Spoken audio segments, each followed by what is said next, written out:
ময়মনসিংহের সড়ক দুর্ঘটনায় মায়ের মৃত্যুর পর শিশুর গগন বিদারী চিৎকারের ছবি ভাইরাল সামাজিক যোগাযোগ মাধ্যমে।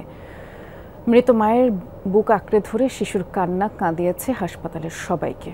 ময়মনসিংহের ভালুকায় সড়ক দুর্ঘটনায় মারা যায় শিশুটির মা। প্রথমে পরিচয় পাওয়া যাচ্ছিল না শিশুটির, পাওয়া যাচ্ছিল না কোনো স্বজনকেও, পরে পরিচয় মিলেছে।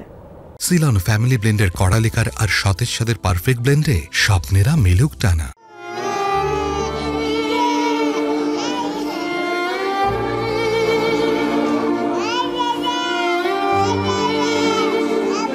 এই চিৎকার মায়ের জন্য।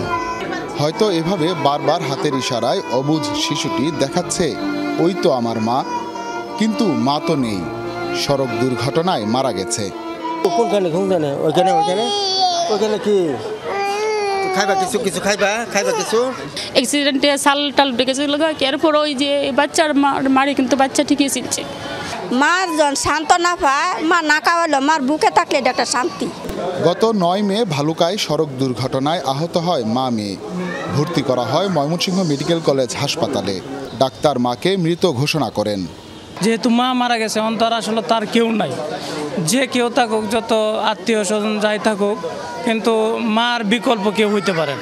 2-3 দিন যাবত আমি বাচ্চাটা দেখতেছি, আমরা রোডের লোকজন যারা আছে ওনারাও দেখতেছে, ওই যার মনে আছে তার কোলে যা, কিন্তু আমরা কান্না থামে না আর কি, আমরা যথেষ্ট চেষ্টা করতেছি। এরপর থেকেই শিশুটির চিৎকার। ওয়ার্ডে থাকা অন্য রোগীর স্বজনরা কোলে তুলে শান্ত করার চেষ্টা করেন। গত রাতে মেলে স্বজনদের সন্ধান। কামিরদিয়া নামক স্থানে যে অজ্ঞাতনামা গাড়ির চাপায় যে মহিলা গুরুতর আহত হয়, ইতিমধ্যেই তার ঠিকানা শনাক্ত করা সম্ভব হয়েছে। তার বাড়ি সুনামগঞ্জ জেলা দোয়ারা থানা, এবং তার ভাই ইতিমধ্যেই সিলেট থেকে রওনা দিয়েছে।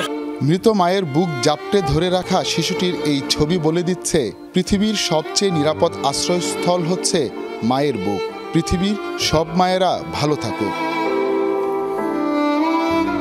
হুসাইন শাহিদ, যমুনা নিউজ, ময়মনসিংহ।